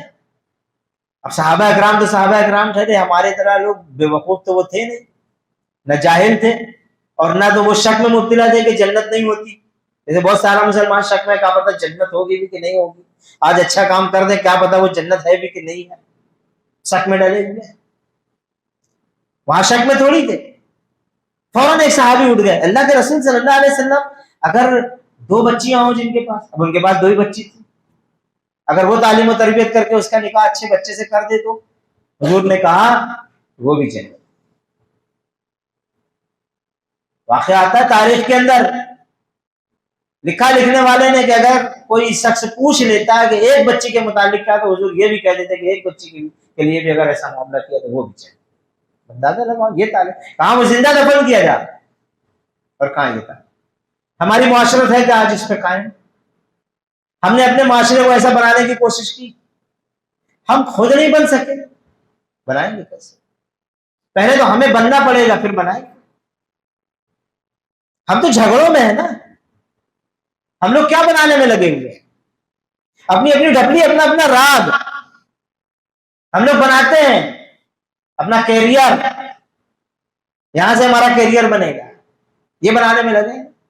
بہت آگے بڑھ گئے. اگر ہماری سوچ آگے ہو گئی تو کچھ امت کے غریبوں کو طرف دیکھ لیا کہ کیا بنا دیں ان کو، یہ بھوکے مرتے ہیں، ان کے لیے کٹ پہنچا دیں. اتنی سوچ لیتا ہے. بہن بیٹیوں کا نکاح نہیں ہو رہا، چندہ کر کے نکاح کرا دیں. اس کی نیکی بہت زیادہ جوش مارتی ہے تو وہ کیا کرتی ہے، اپنی جماعت کے لیے کچھ کوششیں محنتیں کرنے لگتا ہے، اپنی تنظیم کے لیے کرنے لگتا ہے. اسلام کے لیے کیا کرتا ہے کوئی ابھی زمین کے اوپر جو اسلام کے لیے کچھ کر رہا؟ کوئی نہیں کرتا. ہر آدمی اپنی جے تو جماعت بڑھانے میں لگا ہوا ہے یا جماعت بنانے میں لگا. اسلام بنانے میں اور اسلام بڑھانے میں کوئی نہیں لگا. اسی لیے ہماری یہ حالت، ہماری حالت جو ہے نا وہ اسی لیے. تو یہ معاشرت کی 2 چیز. پھر معاشرت کے اندر رشتہ داریاں ہیں. جس معاشرے میں ہم رہیں گے وہاں کاروبار ہوگا. کاروبار ہمارا کیسا چل رہا ہے، کس نقطے پہ، کہاں جا رہے ہیں؟ ہم حلال حلال کی حراموں کی تمیز کے سب بند کر دیے، چھوڑ دیا. حضور پاک صلی اللہ علیہ وسلم تو یہ تعلیم دیتے ہیں نا کہ حضور کا کہنا یہ ہے کہ حرام کے لقمے سے پلا ہوا جسم جنت میں داخل ہی نہیں ہوگا. اور آج تو پھر وہی بات آ گئی، ہمارے علماء سو فتوا دے رہے ہیں کہ نہیں، یہاں پر رہتے ہوئے بیاج لیا جا سکتا ہے، سود کھایا جا سکتا ہے. پھر ہمارے علماء ہیں بیچارے کہتے ہیں کہ چھوٹے چھوٹے لوگ جو ہیں وہ غریب لوگ ہیں وہ لون نہیں لے سکتے، لیکن جو بڑے لوگ ہیں، امیر لوگ ہیں، کروڑ پتی لوگ ہیں وہ لون لے سکتے ہیں اور اس میں بیاج دے سکتے ہیں. یہ عجیب الٹا فتوا چل رہا ہے. اور گجب اس پہ یہ ہوتا ہے کہ ان کے دارالعلوم کی سیل لگی رہتی ہے، قرآن و سنت کے مطابق لکھا رہتا ہے، کوئی پوچھنے والا نہیں. سب اپنا اپنا منہج، بالکل اپنا اپنا طریقہ چلا رہے ہیں، اور ہر آدمی اس کوشش میں ہے کہ میری چلنا چاہیے. ہر آدمی، ہر طبقہ. اگر باپ جو ہے وہ گھر میں ہے، تھوڑا با اثر ہے، تو وہ چاہتا ہے کہ پورا گھر ہمارے کنٹرول میں چلے اور پورے گھر کو ہم جیسے نچائیں ویسے ہی ناچیں، صحیح ہو یا غلط اس سے کوئی. اسی طرح آگے بڑھو آپ. ہر آدمی یہ چاہتا ہے، ہر جماعتیں یہ چاہتی ہیں، ہر علماء یہ چاہتا ہے، ہر مسائق یہ چاہتا ہے، ہر لیڈر یہ چاہتا ہے کہ جتنے لوگ ہمارے کنٹرول میں ہیں یہ رہیں یہاں، یہ بھگنے نہ پائیں. ان کو ایسا نشہ پلاتے رہو، ایسا انجیکشن لگاتے رہو کہ وہ اس دائرے سے باہر نہ جائیں. تو ہر آدمی نے اپنا اپنا انجیکشن، جیسے مودی نے بھی اپنا انجیکشن ایک ایجاد کیا نا، اس کے بعد بھی تو انجیکشن ہے، زبردست انجیکشن. اس کی سیٹ اگر ذرا سے ہلی تو وہ کیا کریں، مسلمانوں کے نفرتیہ کوئی ایک بیان داغ دیا. یہ ایسا انجیکشن ہے جیسے ہی RSS کے لوگوں کو لگتا ہے واہ واہ مودی کی ہوا چل رہی ہے. بالکل ایسے انجیکشن ہم لوگ بھی بنا رکھتے ہیں اپنے اپنے گروپ کا انجیکشن.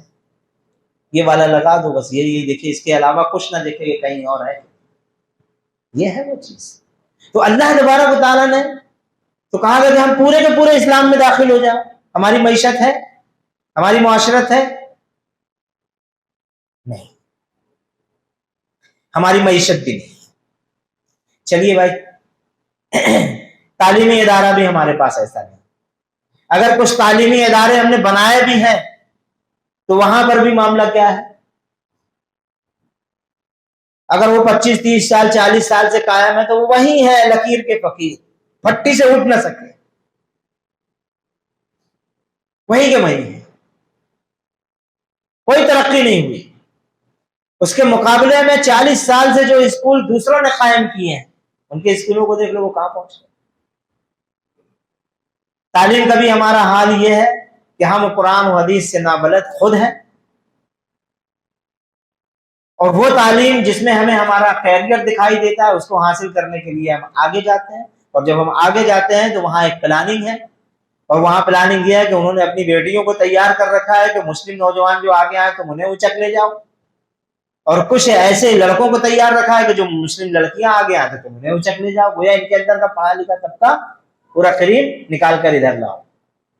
اور اب تو اعلان ہو رہا ہے باقاعدہ کہ 10 لاکھ بیٹیاں مسلمانوں کی لانا ہے، 15 لاکھ لانا ہے، اس کے لیے 5-5 لاکھ روپیہ بھی دیا جائے گا. تعلیم و تربیت بھی دی جا رہی ہے کہ اس طرح ان کی بچیوں کو پھنساؤ. ان کو اردو سکھایا جا رہا ہے، ماشاء اللہ الحمدللہ جیسے الفاظ یاد کرائے جاتے ہیں، لڑکیوں کی کیسے تعریف کی جائے، یہ ساری چیزیں بتائی جاتی ہیں. یہ سارے عمل ہو رہے ہیں. اب یہ ساری چیزیں جب وہ سیکھ کر کے میدان میں آتے ہیں، آپ کی بچیوں سے جب ان کا سابقہ ہوتا ہے تو وہی چیزیں ہو رہی جو ہونا چاہیے. کیوں؟ کیونکہ ہم تو اسلام میں تھے ہی نہیں نا، ہمارا تو صرف نام تھا مسلمان. ادخلوا فی السلم میں کافہ میں کہاں ہیں، ہم تو باہر ہیں. یہاں تک کہ حضور پاک صلی اللہ علیہ وسلم کو یہ بھی گوارا نہیں کہ آپ کا کھیل اور کود بھی اسلام کے معیار سے ہٹا ہوا. آج تو ہم کھیل کود بھی وہ اختیار کرتے ہیں جو ہمیں یہودی سجا کے دیتا ہے. یہاں بیٹھے ہوئے جتنے نوجوان ہیں ان سب سے اگر پوچھیں گے تو ایک بھی ایسا نہیں ملے گا جس کی دلچسپی کرکٹ سے نہ ہو. کوئی ہاتھ اٹھائے گا تو اس کی دلچسپی کرکٹ سے نہیں. ایک آدمی مل گیا اس اندازہ لگاؤ.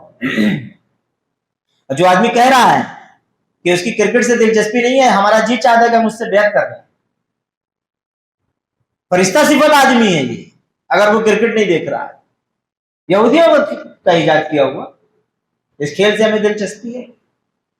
اب اگر ہم اس میں سے کہہ دیں کہ اچھا کتنے لوگ ہیں جو گھوڑ سواری جانتے ہیں، کتنے لوگ ہیں جو تیراکی جانتے ہیں، کتنے لوگ ہیں جو 4 ویلر چلانا جانتے ہیں، اور کتنے لوگ ہیں جو تیر چلانا جانتے ہیں، زیرو. حضور نے تو یہ تعلیم دی تھی، اور ہم لوگ کیا کرتے ہیں، بندروں کی طرح 12-14 آدمی اچکتا چھوٹتا رہتا ہے اور پوری دنیا بیٹھ کر ٹی وی کے سامنے تماشا بھی بنی رہتی. وہ سارے کھیل یہ بھی گوارا نہیں. اگر آپ ادھر ہو تو اسلام کے باہر ہو، وہ حصہ آپ کا اسلام سے باہر ہے. اسلام کے دائرے میں رہنا ہے تو اسلام کے جو اصول ہیں کھیل کود کے اس کو اپنانا پڑے. یہ ہے اس سے. پھر آپ دیکھو بات آگے بڑھی، امن اور سلامتی اور آستی کے بعد حضور پاک صلی اللہ علیہ وسلم نے سب سے پہلے، چاہے وہ یہودی ہوں، چاہے عیسائی ہوں، چاہے مشرکین ہوں، سب کے سامنے کون سی بات رکھی؟ اسلام کا صحیح تصور. وہ اسلام کا صحیح تصور، خدا کا صحیح تصور جو ایک خدا کے متعلق ہونا چاہیے. اگر وہ صحیح تصور قائم ہو جاتا ہے تو پھر کیا ہوگا؟ یہ زمین جنت نما ہو جائے گی. ہم ضمانت دیتے ہیں کہ یہ سلامتی کا گہوارہ ہو جائے گی. یہ سمجھایا حضور پوری دنیا کے لوگوں کو. یہی تو وجہ ہے کہ جہاں مسلمان گیا اور مسلمانوں کا اخلاق و کردار دیکھا گیا، لوگوں نے سمجھ لیا کہ سلامتی اسی دامن کے اندر ہے. اسلام کے دامن رحمت میں آؤ، سلامت رہو. ضمانت دیتا ہے اسلام. اسلام تو یہ بھی منع کر دیتا ہے، جیسے بھی ہم نے ایک واقعہ سنا ہے، پڑوس میں اگر آپ کا کوئی پڑوسی بھوکا ہے تو پھر آپ کا کھانا حرام، اس کو کھلاؤ. 2 روٹی ہے تو ایک ہی کھلانا پڑے گا. اس سے بھی بحث نہیں کہ وہ مسلم ہے کہ غیر مسلم، کوئی بھی ہو آپ کو کھلانا پڑے گا. 2 ہے تو ایک ہے تو آدھی کھلاؤ، آدھی کھاؤ. تعلیم ہے. بالکل وہی چیز یہاں پر بھی ہے. مسلمان جہاں گئے ان کا کیریکٹر دیکھا لوگوں نے، ان کے چال چلن کو دیکھا، ان کے حالات کو پڑھا، دامن پکڑ لیا، یہاں سے مت جاؤ. تم آئے تو ہم سلامت ہیں، ورنہ ہمارے اپنے لوگ تو ہمیں بھگوڑ کے کھا جاتے ہیں. کن لوگوں نے کہا یہ الفاظ؟ عیسائیوں نے کہا. آج بھی تو کہتے ہیں. یورپ کی لڑکیوں کے بیان آتے ہیں کہ نہیں؟ ابھی چند دنوں پہلے بہت بڑا گروپ عورتوں کا، بچیوں کا گروپ، ایک کالج کا تھا امریکہ کے اندر، 82-83 بچیاں ایک ساتھ اسلام کے اندر داخل ہو. اللہ اکبر. اور وہ بچیاں کون تھی؟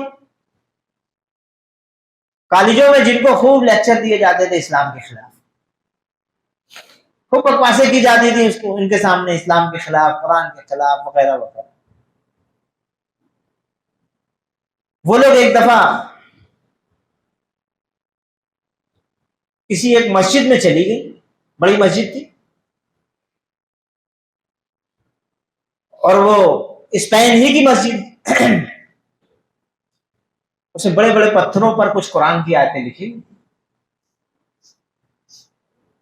ان کے تو وہ ڈیزائن سمجھ میں آ رہا، لیکن وہاں کے لوگوں سے لوگوں نے پوچھا تو لوگوں نے بتایا کہ نہیں یہ قرآن کی آیتیں ہیں. تو نقش انہوں نے اپنی زبان میں اس کو جاننا چاہا، وہاں کے گائیڈ نے بیان کر دیا ان کی زبان میں، انگلش میں بتا دیا اس کے طرح. ان کی آنکھیں پھٹی کی پھٹی رہی. انہوں نے کہا یہ عفت اور عزت عورتوں کی اسلام کے اندر؟ ہم لوگوں نے تو ایسا سوچا ہی نہیں. سورہ نساء کی چند آیتیں آ گئی تھی ان کے سامنے، ان سب بچیوں کے دل و دماغ کے اندر اسلام اتر گیا چند آیتوں کی وجہ سے. ویران مسجد کے اوپر لکھی ہوئی تھی سورہ نساء کی آیت. اور پھر جب ان سے میڈیا نے پوچھا تو انہوں نے کہا کہ جب ہم کم کپڑوں میں بھاری میک اپ کے ساتھ روڈوں پہ نکلتے ہیں، اسلام قبول کرنے کے بعد مجھے سمجھ میں آیا کہ وہ تو ہماری اپنی قوم ہے جو ہمیں جانوروں کی طرح نوچنا اور کھربوٹنا چاہتی ہے. ہم نے سورہ نساء کی ان آیتوں کو پڑھا تو مجھے لگا کہ عورتوں کی عزت اور عفت کیا ہے، یہ تو شیطان سے بچانے والی چیز ہے. اور ہم جب سے اسلام کے اندر داخل ہو گئے اپنے آپ کو محفوظ سمجھتے. وہی الفاظ ہیں کہ نہیں جو 1450 سال پہلے کہے گئے، وہی الفاظ آج پھر دوہرا دیے. پھر جو معاشرہ قائم کیا حضور نے، اس کے اندر آپ دیکھو کیا کیا. معاشرے کے اندر حضور پاک صلی اللہ علیہ وسلم نے اللہ تبارک و تعالیٰ کی رہنمائی میں ایک ایک چیز کو، انسانوں کی جتنی فائدے مند چیزیں ہو سکتی ہیں سب کو بیان کر کہ یہ ساری چیزیں آپ کو اپنانا پڑیں گی، تب سمجھا جائے گا کہ آپ اسلام کے اندر پورے داخل ہو. اب وہ چیزیں کیا دی جائے؟ سورہ نور کی چند آیتیں لے لیتے ہیں ابھی وقت کے حساب سے. سورہ نور کے اندر اللہ تبارک و تعالیٰ نے عورتوں کے متعلق جو نقشہ کھینچا ہے، سورہ احزاب میں جو نقشہ کھینچا ہے، مجموعی طور سے اس میں یہ تعلیم دی حضور پاک صلی اللہ علیہ وسلم نے. اللہ تبارک و تعالیٰ نے جو آپ کو اوپر صرف آیتیں نازل کی اور وہ آیتوں کو جیسے ہی پڑھا لوگوں نے اور لوگوں کے سامنے جیسے ہی سنائی گئی اور جہاں تک وہ آوازیں پہنچتی گئی امت کے اندر ایسا پھیلا جیسے آگ پھیلتی ہے. کوئی سورہ کوئی آیتیں جب نازل ہوتی تھی تو مدینے کے اندر حضور پاک صلی اللہ علیہ وسلم کو خاموشی سے اپنے حجرے کے اندر یا کہیں اور مقام پر نازل ہوتی تھی. جب وہ تلاوت ہوتی تھی تو مسجد میں 10-20-50 لوگوں کے سامنے بیان ہوتی تھی, لیکن پھر وہ 10-20-50 لوگ روکتے تھوڑی تھے, اس کو پورے مسلمانوں تک پہنچا دیں. ایسے ہی جیسے ہی نازل ہوئی یہ آیت کہ عورتیں اپنے سینوں پر دوپٹے ڈال لیں, کیا کہنے, وہ بوڑھی اور پھوس عورتوں بھی اٹھا کر کے اپنے اوپر دوپٹے ڈال. اندازہ لگاؤ, کوئی پوچھنے نہیں گیا حضور نے کہا کہ نہیں کہا ہے. دوپٹہ موٹا ڈالیں کہ باریک ڈالیں, دوپٹے کے معنی میں یہ باریک دوپٹہ آتا بھی ہے کہ نہیں ہے, اس کی تعریف میں کوئی نہیں پوچھنے گیا. میچنگ ہوگا کہ نہیں ہوگا,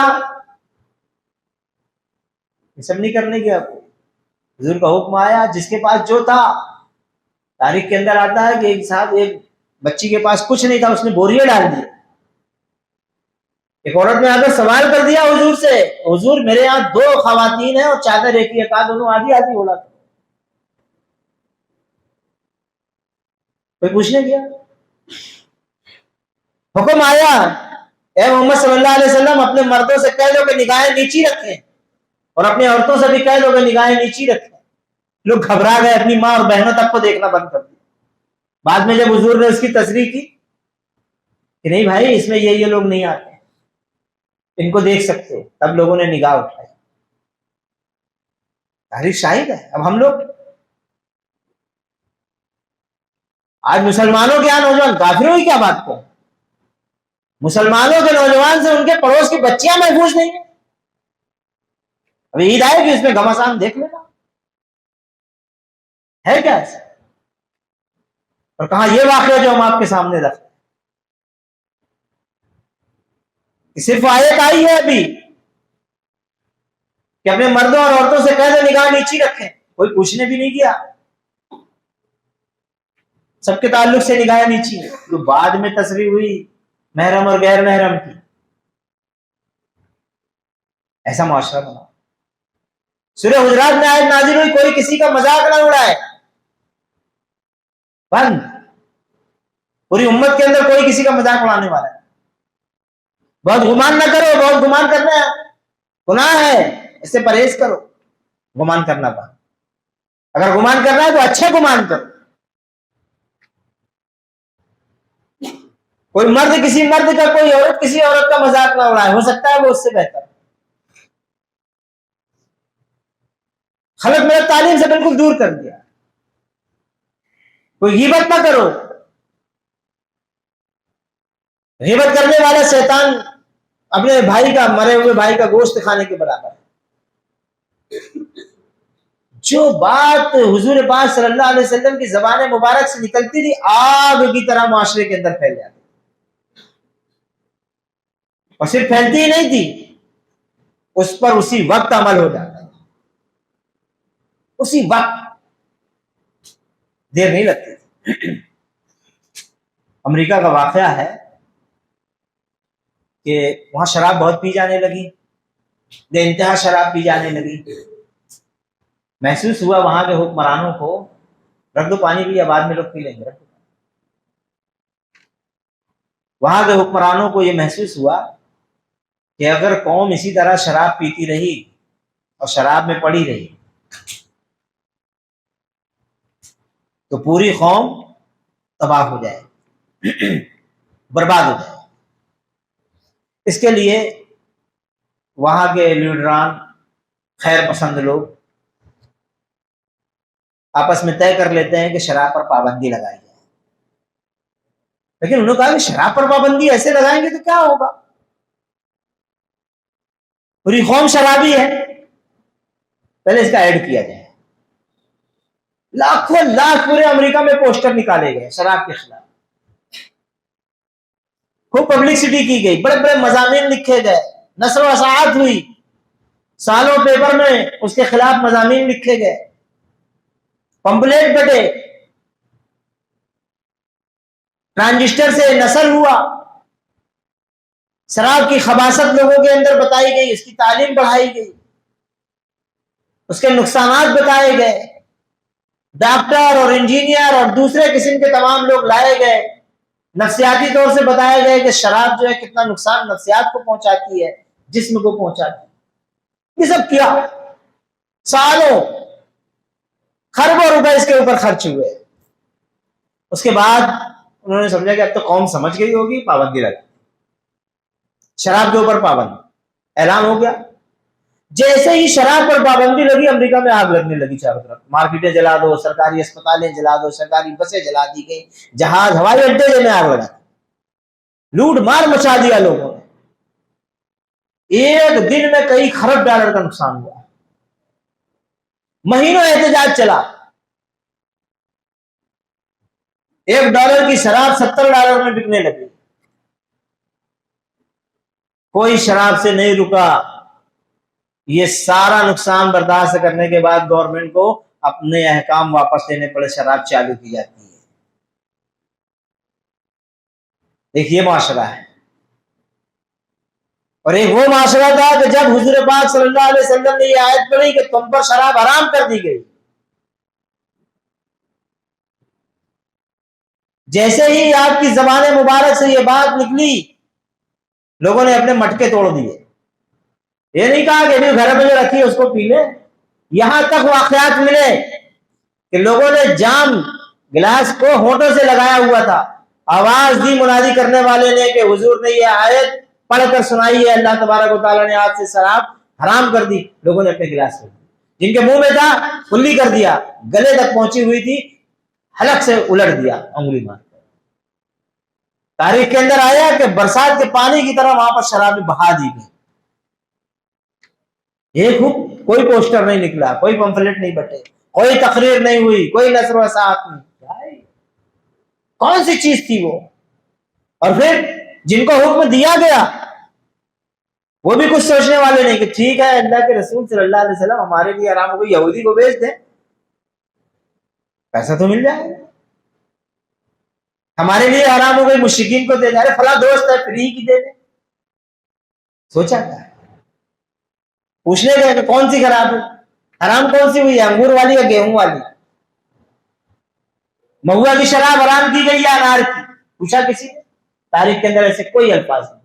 شراب حرام سمجھ لیا لوگوں نے، ہر قسم کی شراب حرام. ایسا نہیں سب شراب حرام، بیئر جائز، حلال پہ جائے.